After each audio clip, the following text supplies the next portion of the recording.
Hey, good afternoon, everybody. We are going to give it a couple more seconds. I see the participant list popping through, so we're going to give it one more minute and then we'll get started. Thanks so much for joining, and we'll be back in 2 seconds.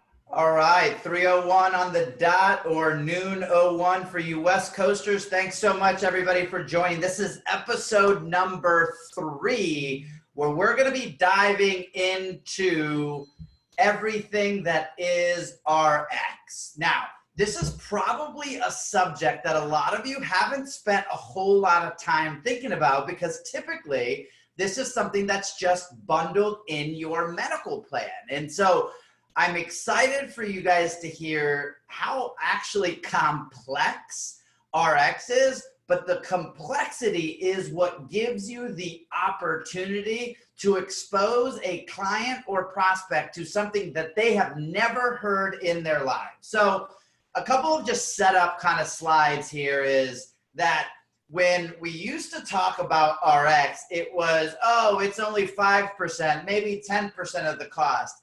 Today, we're sitting here and it's probably between 18 and 22% of the cost. And stats have it being a 50-50 with medical cost of total cost spent by employer in the very near future.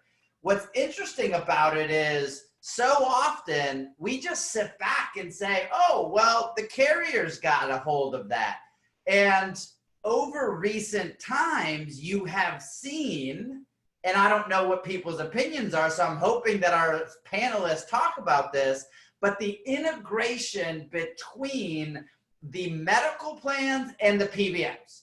And they're telling the world, oh, how great this integration is going to be. We're going to know all of the different pieces of information. We're going to have the supply chain completely covered. And if you think for any second this is nothing more than a monetary gain, you're out of your mind. So I'm setting that up here to say we've got a huge problem, and I'm excited to hear what Vince and Sarah have to talk about the specialty drug problem, because it's ridiculously out of control. Most of your spend in your RX is going to be off of a few percentage points of people that are spending a significant amount of money. Now, the good news is your clients, your prospects want to hear about how to mitigate this. This is a survey that I found that basically says employers are 100% thinking about something new here in the next couple of years. So if you're not talking to them, somebody else will. So today's journey, we're going to turn it over to hear our experts talk about everything that is RX, about globally and specifically how we have the pharmacy program inside of PinPoint nailed down. Housekeeping, this webinar is being recorded and the replay will be out tomorrow or on Thursday. That replay will allow you to sign up to co-market for the employer version of this webinar. For those of you that have not participated, every other week we do employer internal, and that employer version is for you to prospect with, inviting your clients and prospects to listen to the employer version of this webinar. Now, who you're going to hear from today. Obviously, again, I'm Lester Morales. I don't know if I introduced myself, but I am a partner here with the PinPoint team and the MC for today. On our panel, you're going to have people from every side of the RX game. You're going to have Miss Susan Hayes, who's going to talk to you about the level set of why the program, why RX is so screwed up. You're going to have Pete talk about the consumerism, a phenomenally interesting approach to having a different conversations with clients and prospects about how to engage the employee population. And then you're going to have Vince and Sarah from AeroRx, your 44 North partners, talking about how exactly the 44 North program, the AeroRx, attacks the highest cost sector in the PBM RX game. So if you hear nothing today, I want you to take away a couple of key things. One, the model's broken. It's not even slightly damaged. It is completely broken. And the good news is it can 100% be fixed. Number two is the carriers are way behind. The thriftiness, the engagement, the consumerism that you can have directly with the member engagement is huge, and you need to be taking advantage of this. And three is it's absolutely possible to improve benefits while saving money, and we're going to talk about that. So without further ado, Susan and my panel, please, when you speak, introduce yourself, because I would never do it to good justice, and your mom would be mad at me on how little I bragged about you. So Susan, the floor is yours. Well, thank you, Lester. Thank you very much. My background is that I've been in healthcare for many, many years, and specifically in the prescription drug area since 1985, so a very long time. Ran some national practices before starting my business 25 years ago in the prescription drug area. And I will tell you that the prescription drug system is broken, and we will talk through that. And in addition to myself, there's eight other additional professionals in my group. So we're all dedicated to pharmacy and pharmacy issues. And I look forward to taking your questions after my session and after the other panelists. So Lester, if you would please forward. So a lot of you are just getting into prescription drugs, if you will. Like Lester said, most of you just think, hey, it comes along with the medical program. And if you don't think it's complicated, it is a very complicated system. You have a lot of moving players. For every prescription drug that is processed in the United States, it touches all of these players. And so you have drug wholesalers selling drugs, you have obviously drug manufacturers making those drugs and setting prices. You have from the wholesalers going to various pharmacies, and then patients coming into the pharmacies and buying those drugs. And then behind the scenes, we have pharmacy benefit managers, all working, in concert. And like I said, there's literally hundreds of millions of claims processed every day. So it is really kind of amazing when you think about it that anyone gets it right. I mean, when there's this many variables. I do a lot of work in the UK, and in the UK, there's one national healthcare system. There's not, thousands of different formularies, thousands of different patients with thousands of different variations of their plan design. So when you think about the system here in the US, it is a very difficult system to understand. Lester? So what I'm going to do today is just kind of start you out on the basics. What are some basic terminology that you need to know? And I'm not going to drown you in this. Like Lester said, the presentation will be available online tomorrow. So basic terminology, average wholesale price. That's kind of the basic thing you need to know. All the discounts are off average wholesale price. Average wholesale price is a price published by Metaspan. Metaspan is a pricing guide. Think of it like all the manufacturers report into Metaspan the prices for the drugs that they sell. And Metaspan collects this huge database of all of the prescription drugs available in America, and then lists those prices for every drug.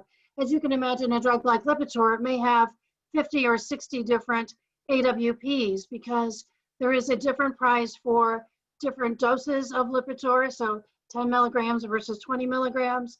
And then you have different package sizes and the like. So at the end of the day, you may have one drug, 50 different prices, 50 different AWPs. MAC pricing is a very important term to understand. MAC pricing is applied to generics, and it basically averages. So as you can see down here, the definition of a generic drug is that multiple manufacturers may manufacture a given product. So you may have a generic product where there's 20 different manufacturers of that. What the what the MAC price does is give you an average of those prices. So you're only paying one price no matter which actual generic the pharmacy selects. So it's an averaging kind of price, MAC prices. But your PBM makes up those MAC prices. And they can vary greatly and differently by day, by client, and by line of business. Your PBM is your PBM, your pharmacy benefit manager. Express Scripts, Caremark, Optum are the big three. And then there's tons of PBMs underneath that in the mid-market. And then even very small PBMs that are literally out of someone's basement or garage. So the PBMs vary in size from the three very, very large players that dominate the market. A brand drug is a brand drug. It is manufactured, it is one manufacturer of a product. So there's only one manufacturer of a brand product. And a generic drug has multiple manufacturers. And basically the life cycle of that is that brand product is available in the market for 18 to 20 years after its invention. And then after that, other manufacturers can manufacture that product. Specialty drugs, I'm sure, Vince and Sarah will get into specialty drugs. And I'm sure we will have a very professional disagreement about this, but specialty drugs are really what I think of specialty drugs is biologic and orphan drugs. And so there are no generics involved in specialty drugs. Biologics are made through a different process. They're not small molecule drugs. They are biologically made drugs. And orphan drugs are a small group of drugs where manufacturers get extra tax write-offs to manufacture drugs that affect just a very, very small portion of the population. So in my book, specialty drugs are, we say it's 50% of the cost. It's probably a little less than that, but it is still a major portion of the cost. So that's just some basic terminology. And with that different terminology comes different pricing models and different fee methods. And so you have really two basic fee methods. One is traditional and one is carved out and passed through models. So in the traditional, which are really the big three, and any of the PBMs associated with insurance companies or medical carriers. And with a traditional, you're going to see in the next couple of slides what spread pricing means. But basically, in the traditional pricing methodology, there is spread pricing taken between the PBM. So the pharmacy is reimbursed less than what the client is charged, and the PBM takes their fee as the difference between what's charged to the pharmacy or what's reimbursed to the pharmacy and what's charged to the client for a given transaction. And we're going to break that down much more in a minute or two. The advantages of having a traditional either carved in or carved out PBM arrangement is that it's ease of administration. You may have some greater control over costing, but the concerns is you don't know what you're paying for prescription drugs.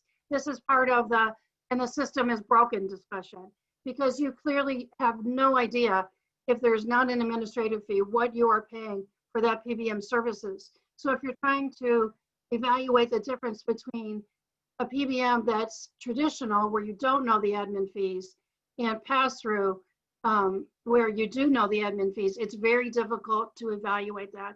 And that's why you need experts to be able to help you with that. There's also purchasing groups. So there's, Mercer has a coalition, Towers Watson has a collaborative, and other industry groups The good thing is that you might get a little bit better purchasing power because you have the weight of that coalition, but you really lose all control. You can't negotiate your contract, and there are kickbacks to the purchasing group that are also undisclosed. And then we have now the what I call the quasi-consultant PBM models. This is where consultants and PBMs have kind of gone together to become a single entity. And they try and manage the program, but they're really managing over a broken PBM. Impurex, RX Benefits, these are all kind of the quasi-consultant PBM models. And so you get a false sense that the PBM interests are aligned with yours, but they're really not. And further, there is still undisclosed spread, not only between the pharmacy and what the client is being charged, but between the PBM and the consulting firm. So really everyone has their hands in the pie at that point. Thank you. So I talked a little bit a minute ago about spread pricing and how it works, and I told you I'd break it down because it is really a hard concept to get your head around.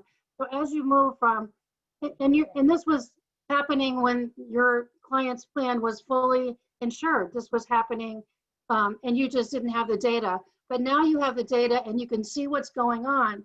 And this is essentially how spread pricing works. So a pharmacy may be reimbursed $12 for an atorvastatin prescription.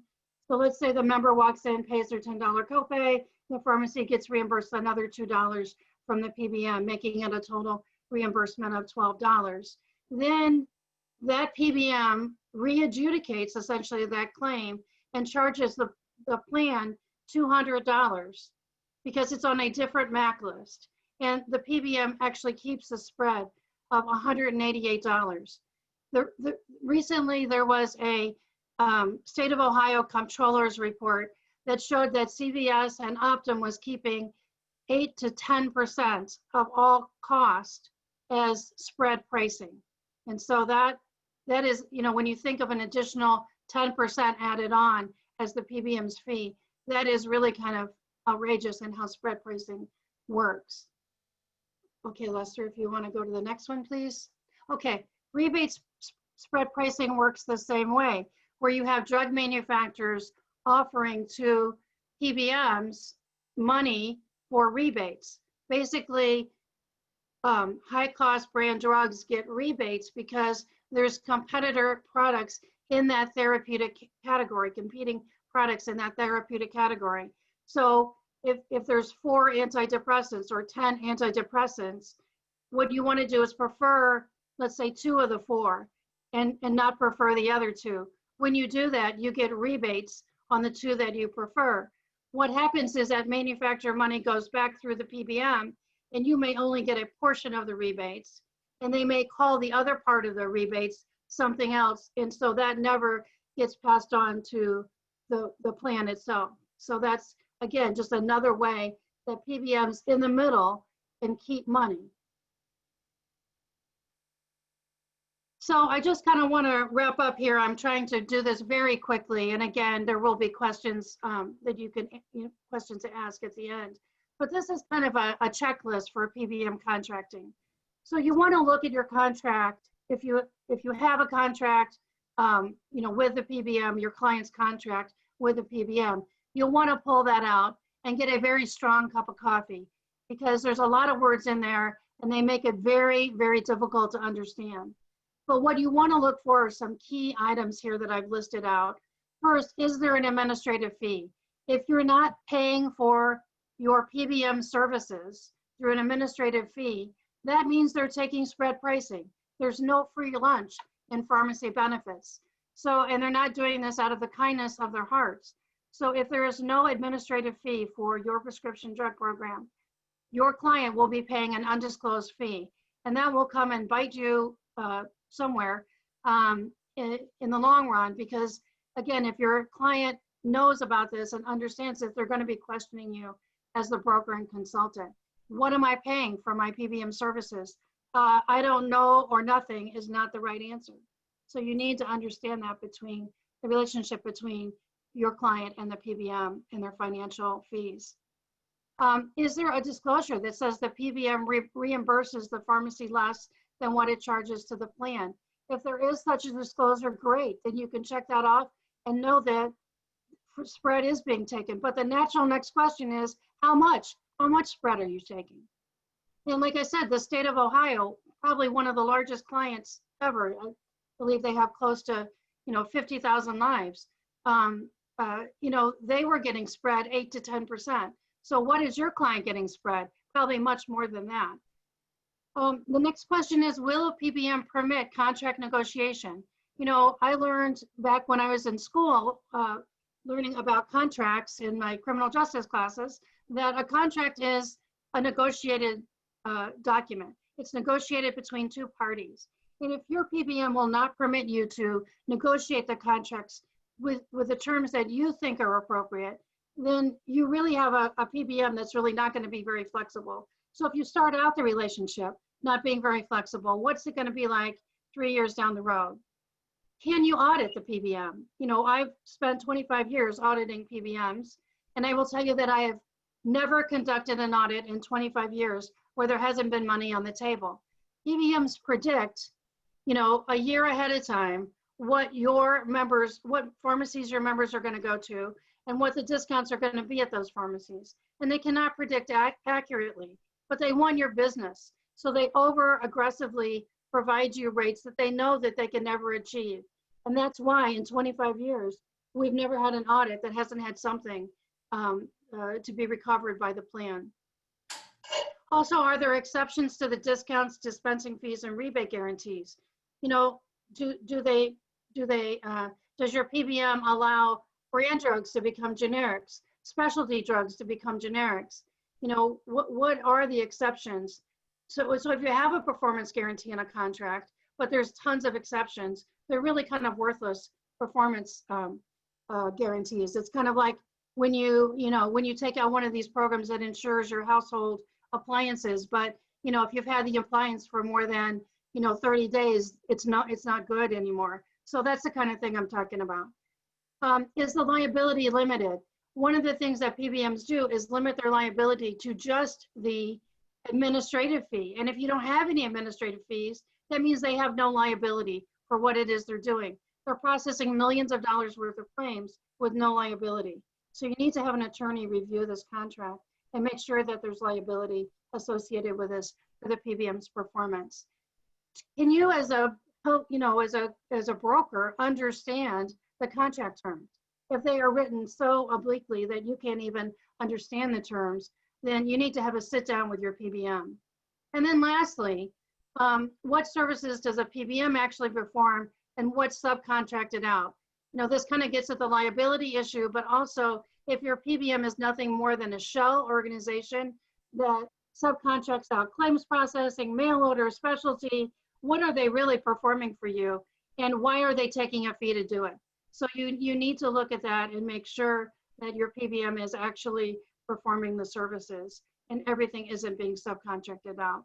So that is a very quick overview of a very complicated industry. So I want to take it back to Lester and have Lester either make some comments or switch it to our next panelist. Thank you, Lester. Thank you. And guys, what I want to stress with this is you probably have no idea any of this is happening. And so just these questions and having a conversation with prospects around just these questions about what their pharmacy contract would look like, I can assure you 99% of your employer clients or prospects have no idea any of this is happening. And the one easy conversation to have is, do you pay your PBM for their administration? If they say no, the reality of it is they have no idea what compensation is being made, and just that conversation around transparency is going to be a big deal. So Susan, thanks so much, for everything, and we'll get back on probably on some questions here. So the RX consumerism boom. Now, I remember when I read this subject, I didn't know exactly what we were going to talk about, but actually, after talking to Pete, I'm fascinated about the thought process here of how we get people engaged and how we use that to our advantage. So Pete, I don't want to steal any of your thunder, but appreciate you hanging out with us, and the floor is yours. Thank you, Lester, and thank you all for joining today. I want to talk just real quick about something much more simple than what Susan was talking about, and that is actually layering in a tool for your clients to be able to provide to their employees that may give them pricing on drugs that they've been prescribed cheaper than their health plan does, and therefore saving them money. But more importantly, everything that comes through would be off plan, meaning it doesn't go down and there's no PBM to work through, and all the things that Susan was talking about kind of eliminates all of that. So go ahead and flip slides there, Lester. So the need, why should you care? There's many Americans, and I don't need to read all these statistics to you, that could benefit from this. There's a lot of people taking drugs. As you know, there's been a shift in the types of coverages that employers are offering. A lot of people on high deductible healthcare plans, for an example, or HSAs where there's not a lot of coverage until they meet their deductible on there. 50 million people have high copays on there. And some of the statistics will say there's about 40% of the people actually don't fill their script due to high prices, which could lead to other unnecessary costs within the health plan. Go ahead and flip the screen again. So what's the opportunity? We've created a tool that you can give to your clients. It's free of charge, so there's no cost to them. And it's going to give them the opportunity to shop the price of drugs before they go pick it up. The technology allows them to see what that pricing is. And as Susan mentioned, how there could be 70 different prices. That is true. The prices are all over the board, and the consumer should know that prices could vary drastically between pharmacy and pharmacy on there. And so about 80% of the time on generics, we're going to, through using a discount prescription strategy, beat the average insurance plan cost on that drug on there. About 40% of the drugs listed on the formulary, which is over 55,000 drugs, are actually priced less than $10 for the consumer on there. And as we talked about, there's a big need. The average family of four fills 32 prescriptions a year on there. And so you're able to offer them, again, this strategy that they can layer on top of their insurance that might give them the ability to save even more money on a significant amount of drugs for their employees, which is a big deal. So there's a very, very large opportunity there for you, and you can earn money while doing it as well. Go ahead and flip the slide there. And so, what's the reason for the uproar? If you've been paying attention to TV commercials, pay-per-click ads, and things of that nature, you see some of these companies that are popping up that are offering these services. And that's because prescription drug pricing is out of control. And it's very complicated, as you've learned already today. And in this year alone, there's been 639 drugs that have increased cost by at least 6%. And the average copays and insurance plans have increased about 30% over the last 8 years on there. So there's a lot of uproar from the consumers that are really struggling with the price of drugs. And so you see some companies popping into this space and trying to offer some relief. You have the ability to do that for your clients with a bunch of technology and a really cool company and plan that you have access to. Go ahead and flip one more on there.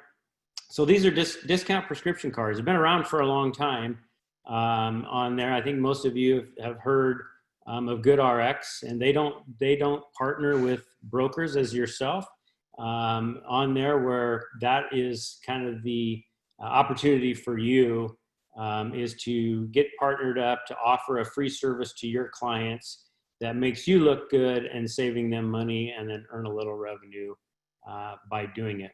But there's been a bunch of money already saved, and it continues to grow year over year. And go ahead and go to the next slide. And so the biggest challenge is creating awareness. Like, why do people not know that these exist in the most part? Well, you know, many of us still believe that the only way to pick up a prescription is to hand your insurance card to the pharmacist, and that they always have the best price, or you know, the consumer's you know, best interest at heart. And that's not always the case. Many don't know that price changes from pharmacy to pharmacy and can be significant, several hundred to several $1,000s in cost, depending on the pharmacy that the consumer decides to pick up their drugs from. It's not habit, you know, for consumers to check that price. We're changing that, but that's just not been the case. People just assume that the price is the price, and they go to XYZ pharmacy like they have their whole life. And being able to offer them some consumerism tools to be able to understand that maybe switching to a different pharmacy could save them a significant amount of the money on there. And so, and then the last, you know, reason, the biggest challenge why there really isn't awareness is most benefit plans are employers. So your clients, they aren't proactively engaging in this because it's just not what they do, and they don't understand it. And so for you to be able to bring this strategy, again, it's an overlay to the health plan. It's not a replacement by any means. We still need the health plan for some of those more expensive type drugs, but this is a great strategy to bring at no cost to your clients and give them another tool to see if they can save some money going forward. So with that, I'll turn it back over to you, Lester. So Pete, I got a question. I'm sure everyone's thinking kind of the same thing. So walk us through an exact case study. It's a 100 life group. What does the advisor do? And then what's the potential plan savings? And then on the other end, what's the potential revenue opportunity in that scenario? Maybe again, a 100 life group. Yeah, so a 100 life group, you're able to offer them a co-branded app and or website that has their company name on it. They forward that to their employees or get their employees to download the app, or they can actually order printed cards to hand out, but we always prefer the technology. On there, there's a welcome letter for the employees that kind of explains the Clever RX, what it is and why they would maybe use that technology to shop the price of their drugs. We have a really nice video as well to try to communicate that. And then it just becomes up to the employee anytime that they have a prescription that is written to them to pull out their app or their website, type in the name of the drug, the quantity of pills or whatever the way it's being dispensed, and the strength of that drug. And our technology will go through, and Susan talked about PBMs. We're connected to several of them, and we'll find out if any of them have negotiated a lower direct price with that pharmacy than what their health plan has. And at that point, they just walk into the pharmacy, they hand them their phone. If they're using our app, the PBM or the pharmacy keys in our BIN number and our PCN number, and it pulls that price down to what it should be, which is in most cases lower than insurance. And then they pay that, and that's where the savings is. As far as savings to the plan, that's hard to tell because you don't know the type of the mix. Our sweet spot are tier 1, tier 2 drugs. So the generics really are where the savings is. It's not going to work really good in the specialty drugs or anything of that nature on there. And then the revenue share that each of the agents gets is worked out between 44 North and the agents there, but can be pretty significant, up to $1, $1.25, just depending on the type of partner they are. I mean, that's per prescription, and that continues on for a lifetime. So. Awesome. So again, guys, just a tool to have a different conversation, something that literally you could download an app on your phone, and in a prospective client meeting, just have a very simple conversation about something different and generate a great conversation, especially in those scenarios where that employer is using a high deductible health plan, and those costs can be significantly less for that member. So thanks so much, Pete. Appreciate that. So guys, I want to remind everybody on Zoom, on the panel up at the top, you'll see the Q&A feature. If you have any questions, please type it in. We are going to stop for question and answers, but if you have one at all, please go ahead and ask that question. So high cost drug management. So this is something, guys, if you haven't looked, there's a very simple exercise. Your top 25 drugs you could look, and I did a repricing with Vince last week,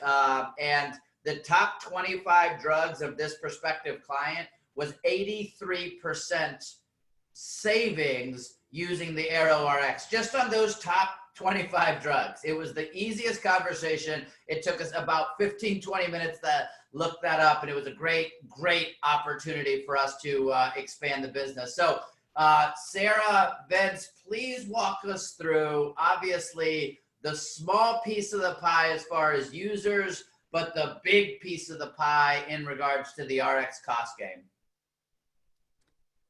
Lester. Appreciate you having us on. Again, I'm Sarah Klein from 44 North. I'm Chief Operations Officer, and Vince is either above me or below me in the pictures, depending on how your screen's set up. And Vince is a principal and benefits consultant with 44 North. Obviously, we are an Acrisure partner with you guys. We're going to ham and egg it a little bit. I think I'm the ham. Vince is the egg. Not exactly sure. got a little bit of the egg shape. So Lester, if you want to jump to the next slide, please. Thanks. So to Pete's comment about kind of the consumerism model, GoodRx, one of the big names out there, we a lot of times will actually, when we're in a client meeting or we're engaging them through a Zoom, we actually have them get out their cell phone and take the place of the consumer at that point and look up on a GoodRx and review actually what the cost of a drug is, because most people don't know what that cost is. So if you click Lester, we usually talk to them about a couple different, we share some examples. So Humira is our top drug that we see hitting plans at a high cost. And we just want to engage them in how much do you think that cost? For a typical member, they think it's their copay, when in reality, if you go on GoodRx, or in Pete's case, if you use CleverRx, if you click Lester, Humira costs $5,500 per month. And if a member's taking that each month, it's $66,000 per year. Stelara is a more recent drug that's come out to market, but it treats some of the same things that Humira does. It's newer, and it's $23,000 per month. If someone's taking that monthly, that's going to cost the plan $273,000 per year. So when we're looking at high cost drugs, it's usually less than 2% of overall claimants that are on some kind of a high cost drug. And I'm glad that Susan brought up maybe what a specialty drug, what that means, what that definition is. When we're looking, we're going to talk about our Arrow program. We're talking about specialty, but really high cost drugs. And we'll talk about what the definition of that is for us. So if you click Lester, less than 2% of claimants are on some kind of a high cost drug, and that accounts for 40 to 50% of the total plan spend. And the whole goal with Arrow is, how do we get these drugs for free? Free to the plan, free to the member is our ideal. So if you click to the next slide, Lester, what our solution is called, it's called ArrowRx, and ARO stands for Alternative Reimbursement Opportunity. And so when we say Arrow, we're not looking, when we say for free, right, to the plan, we're not trying to keep the member from getting that drug, right? We're not trying to force them into something else. We want them to be able to take the drug that their doctor has prescribed to them, but we just want to find an alternative way to source and fund that drug, both for the member and the plan. So the way that it works is your member's going to have a prescription, and we're going to ask the question, is this a high cost drug? And the way we define a high cost drug is any generic over $400 for a 30-day supply, and any brand drug that's over $1,000 for a 30-day supply. So again, this could be a specialty medication, but there are a lot of other high cost drugs that will fall outside of that. So if the answer is no, it's not a high cost drug, then the member just goes to the pharmacy like they normally would, pays the same copay that they would normally. If the answer is yes, it is a high cost drug, that's where the Arrow program gets involved, and it's a concierge approach to getting those prescriptions filled. So I'll egg it over to you, Vince, to talk about the details of that. So this is where my team gets involved, and to keep it really high level, we're going to look for 3 opportunities for reimbursement. The first one's going to be an alternative reimbursement program. They vary. Some of them are income-based, and basically what it is if you qualify for income, you can get your drugs sent to you for free from a manufacturer's program. These are manufacturer dollars, so they set aside for these types of programs. So for instance, we'll pick on Humira. Humira has roughly about $170,000 income threshold for a family of 4. And if you meet that, they're going to send that drug to you for free outside of the plan. So free to the member, free to the plan. And I get the question all the time, what happens if somebody makes too much money to qualify for that plan? And the answer is that there's still going to be an opportunity for savings on that Humira. It just doesn't come back to the plan full cost. Lester, go ahead and click one more time. What we're going to use is we're going to use the copay cards that are available right now that are not income based. They're available to anybody. And these are the copay cards people are using to take their own personal copay of $80 down to $5. Typically, we hear people say, oh, I'm already on a program, I'm already doing the right thing for the plan. I only spend $5 for my Humira. That's only taking care of their $80. Humira gives a $20,000 a year copay card. So what we're going to do is we're going to exhaust that copay card in about 3 months. We're just going to make sure that we use every single one of those dollars. And then the third thing we're going to do is we're going to send that drug international. It's the same drug, same packaging, same manufacturer, about half the cost. So worst case scenario is something like Humira, and you'll see this on our next slide as far as when we average these together. Worst case scenario is we're going to get them for about 30% of what they spend now between box 2 and box 3, free for the first 3 months-ish, and then about 30% for the rest of the year. And that's a high level of what we do. Most specialty drugs, this has a solution like this, and we just rinse and repeat for the drugs that we see on plan. So to Lester's point, he sent me a top 25 list, and we just take a look at what's on plan and what programs are available and give an estimate back. So implementation is going to be 60 to 90 days lead up to a go live date. My team is going to identify in one way or the other the people we need to call that are currently on these drugs. We're going to complete all the necessary paperwork for those people. We're going to send it to them for a signature. We're going to send it to their doctors for a signature, and then we're going to submit to the programs and follow up. And that's really the key. So in that way, we're going to be able to get most of those people taken care of before the go live date. That's the goal. And the plan takes an immediate nosedive in cost on that go live date, because if you've got, I don't know, 10 people taking a specialty and we've taken care of everybody, that could represent up to $500,000 on day 1 savings. Next slide, please.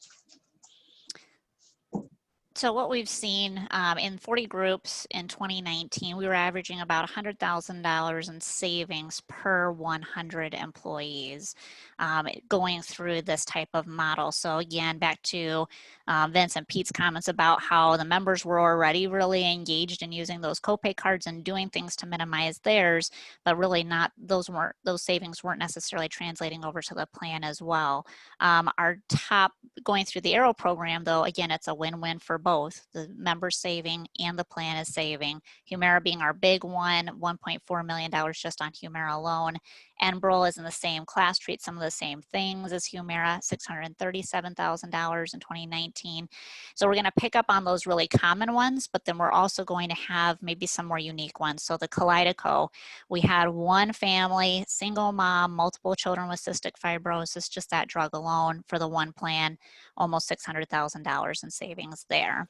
And by the way, we've updated our numbers, so we're going to be updating our slides as well. But we're at over $3.5 million in Humira savings now. And the next slide, if you want to click one more time there, Lester. On the left is our top 20 drugs per fill. These are our savings per fill. And again, our new numbers are coming out. Our Humira is actually in the $6,000 range. And we looked at why Humira's average savings per fill might be more than the average cost that comes up. And it's because of the loading doses. So we're up in the $6,000 per fill range on Humira for savings. And our Stelara, where is Stelara on there? Is Stelara even on there, Sarah? Yep, about halfway down. Oh, there it is, On the at percent, $8,000. Somebody said, hey, why are you only saving $8,000 on Stelara? It's because Stelara started coming out really popular about a year ago.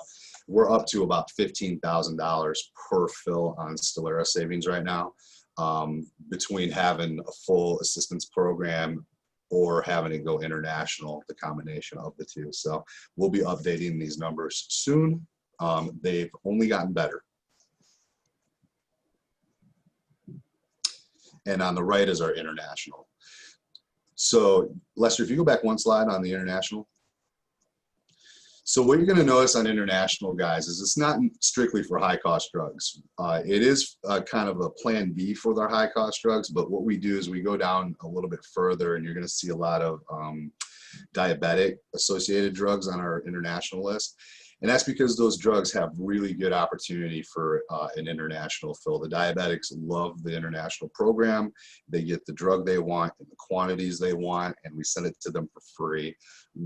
That's not always the case on the stateside stuff with diabetics. So you're going to see a lot of diabetic stuff over there for smaller amounts of money, but still very good plan savings. It stacks up. Next slide. So here's an example of actually an Acrisure partner client that we've been working with. 2017 plan year, they spent $2 million just on the RX claim spend. And when they moved to the Aero program in 2018, their actual spend for the 2018 plan year was only $420,000. So again, this is probably one of the best performing groups that we have, where we normally see the 40 to 50% in spend that's reduced or removed. In this case, we were at 77% savings. So Lester, if you click, yep, 77%, $1.5 million just for this plan alone. So a huge savings. You can even see in the chart at the bottom, 2016, what they were spending, 2018, you take a nosedive immediately. This isn't one of those, we get the numbers removed from your plan, and maybe at your renewal, you might see something that helps in your rates for the following year. With the Aero program, and when you go into this, you're actually taking a nosedive in your spend day one. Next slide. So why are businesses not doing this? There's three components. Number one, convenience. You might end up having 2 cards instead of 1. That 1 card is going to cost you a lot. Obviously, in the last case, it was costing them $1.5 million. Conflict of interest. So to Susan's point, right, who's making money off of this program? The more you spend, the more that the PBM is making, the more that your carrier is making. So they're not showing this to you. And then third is clarity. So again, to that transparency, where is this, where are the funds actually going? They don't know. It's not clear where's the spending. And so that's why businesses may not be following this model, or their agents, their brokers may not be showing this to them. Next slide. I can take this one. Okay. So the carriers are starting to come around to some of this stuff. And when I say the carriers, I mean some of the PBMs that Susan mentioned earlier and some of the major carriers. They're starting to do some form of hybrid of this. So they're saying, we've got this, we're doing this sort of thing, you don't need to worry about this. And we've kind of compared our program, which is a wholly owned Acrisure program, by the way, against those types of programs. And the main differences are going to be, unless I'm told otherwise, I'm rolling in with an open formulary. I want as little disruption as possible on the go live date. And I would submit to you that the 2% that we call, that's not disruption, that's concierge service. And I don't want a lot of people talking to me about the little tiny drugs having disruption. I'm out here hunting elephants, not gathering up peanuts. So they're going to roll in with a closed formulary, talk to you about limited formularies, things like that. They're going to be doing some treatment path alterations. And this is a little bit more philosophically in the wrong space for me. When they talk about alternative treatment paths, what they're talking about is for things like oncology. Your oncologist prescribed this, that drug's not on our formulary. We have a biosimilar over here that is proven effective. We'd rather have you take that. That is not my philosophy. That's not Arrow's philosophy. Our philosophy is we're not going to get in between what you and your doctor have decided you should be taking. We're just going to see if we can get that drug to you in a different manner that's cheaper for you and cheaper for the plan. By doing these things, they remove about 12% of the high cost drug spend. They're using the copay card on the back end, but they are not exhausting it and sending it to international like we are. They are doing a copay card adjustment that usually is spread out throughout the course of the year. And why that's important is, you know, what if the employee leaves and you haven't taken advantage of that whole $20,000 because they were only taking advantage of it for 3 or 4 months. Both programs are rebate eligible.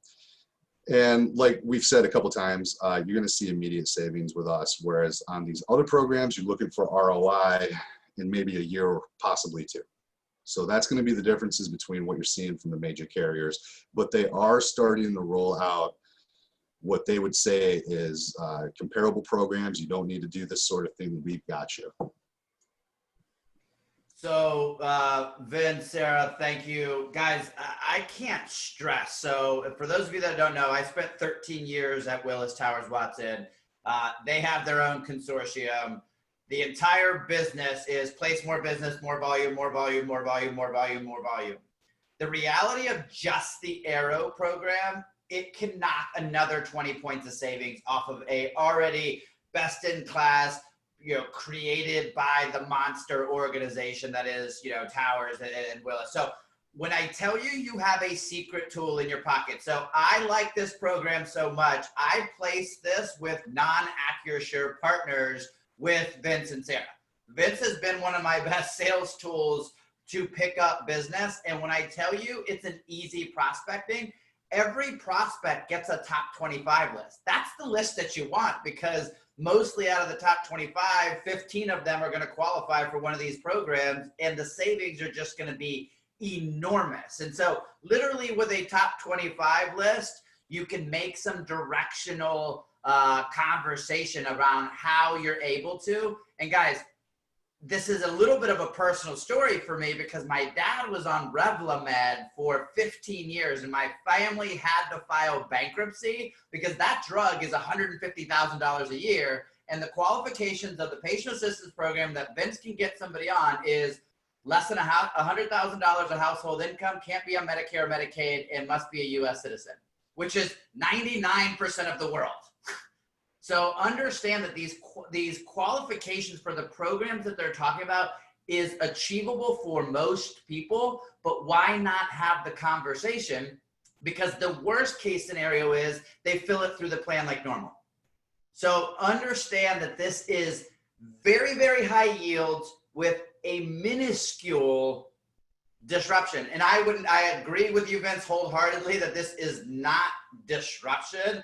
This is, hey, would you like to try to get something for free?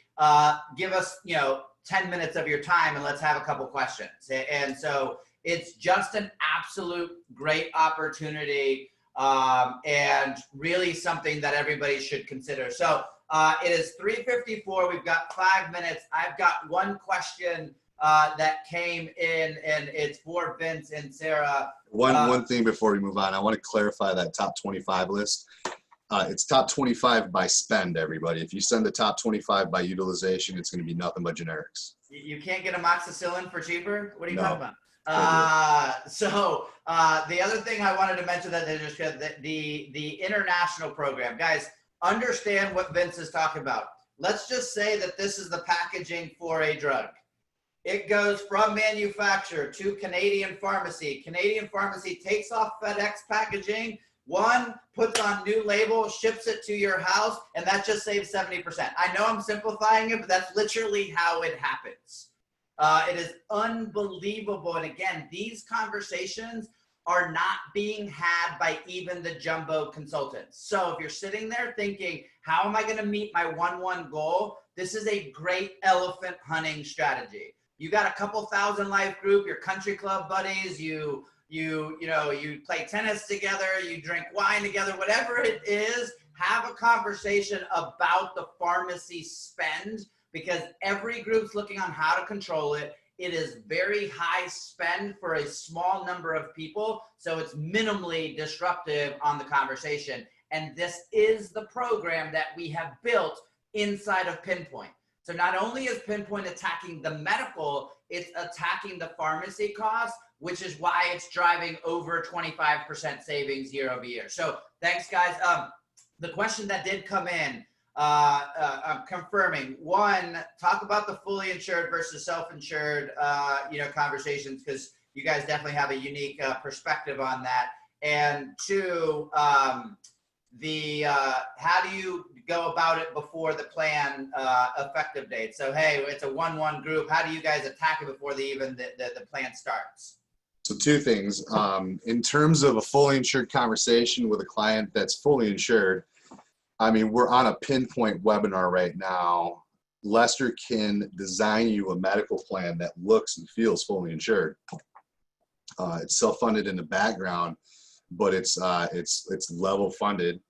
And at the end of the year, the worst case scenario is that they feel fully insured. Best case scenario is that they get money back because they didn't spend all the reserve. So that's the answer to, if you've got a client that's fully insured and you live in a state that the fully insured market just won't let you carve out RX alone. And that is honestly most states, most geographic areas. If you have a fully insured carrier and you go to them and you say, hey, can I leave the medical with you? I want to carve the RX out. Most of the time you're going to get a resounding no, we don't play that because they make too much money. I've come to I have a hunch that on the fully insured side, RX is not part of the minimum loss ratio. I can't confirm that. Maybe somebody can for me. And the reason why I say that is because we are moving a fully insured plan right now. The experience for the drugs they use is $1 million. The premium is $1.7 million. There's a $700,000 difference. And I'm not sure how that passes the minimum loss ratio test. I'm pretty sure it doesn't. So they somehow are not having to mix that in, which is why most fully insured plans will give you a resounding no, you're not allowed to carve out your RX. But there's a solution for that. You can bring in a plan like Lester's and PinPoint's that looks and feels fully insured to your client. And there's no risk on the back end of like saying, ooh, scary, self-funded, you're gonna have run out or anything like that. So that would be the answer. Perfect. And then talk about the effective dates. 1-1, you get started before the effective date, and by the time the plan starts, you've eliminated those drugs. Yeah, so if I think maybe you're asking about a mid-year plan change or something like that, or no, just the process before its effective date. So it's a 1-1 okay. group. When do they get you guys engaged to 60 days, 90 days is optimal. 60 days is doable and very doable, and 30 days is doable. It just depends on if you're moving over to PinPoint, then we've got Lester to talk to and everything like that too. Got it. Perfect. Well, guys, thank you. I do have a question that just popped in. The Canadian pharmacy, does that run through the plan, the expenses, or does that run outside of the plan? It's outside of the plan. Outside of the plan, obviously the plan can use technically funded plan assets, that they've got allocated for it, but it is running outside. It's a different payment structure, guys. So a very seamless program. Vince and I worked on a group right now that we're looking to save $600,000 on one medication in the course of a year. So a fantastic strategy. So, okay. September 14th happens to be a great day. That is my 41st birthday, in case anybody wants to wish me happy birthday that day, but is the employer version of this webinar. Now, a lot of the conversation we had today was a little bit nerdy, a little bit in the weeds that we got in. It's going to change to give the highlights and the perspective of, hey, employers, you need to raise your hand and talk to the AccuSure partner that invited you. So please make sure that when you get the replay of this webinar, you will be able to, one, download this presentation, and two, you'll be able to sign up to co-market this. When you sign up to co-market, you will get emails that you can then forward to your clients and prospects and invite them onto the webinar, because the link that you get in that individual email will be associated with your email. We'll be able to tell you, you have these 3 people, 5 people, 10 people. We've had an AccuSure partner who has had up to 10 prospects on these calls. So it is a fantastic prospecting opportunity. Do not miss out. Secondarily, if you have any interest in any of these strategies, we can absolutely perform an impact analysis for a client or a prospect. We need a limited amount of data, but we can show you how PinPoint, whether we're talking about the full-blown program or even just the RX or the medical as a standalone, can absolutely do this. So please take us up on this. And then lastly, if you have any questions about PinPoint, the emails, the marketing, what you need to quote, whatever it is, pinpoint@breckpoint.com is the email. Please throw everything in that inbox. We've got an entire team working on this. I think last month alone, we saw about 30 quotes, guys, and most of those were between 18 and 25% below the alternative that employer was choosing. So as September 1st is today, we are in the hunt of renewal season. If your client gets a bad renewal, your prospects get a bad renewal, or if they get a good renewal, because again, a flat or a single digit fully insured renewal is not a win. That just means that the insurance company made so much money they felt bad about giving too much back of it, giving it back. So the reality of this is, please make sure you're at least using this as a competitive advantage, because this is an AccuSure exclusive program. So thank you all who attended. Again, remember to be on the lookout for your invitation, and we will see you next time. To my speakers, thank you so much, and we'll see you in 2 weeks. Thanks, everybody.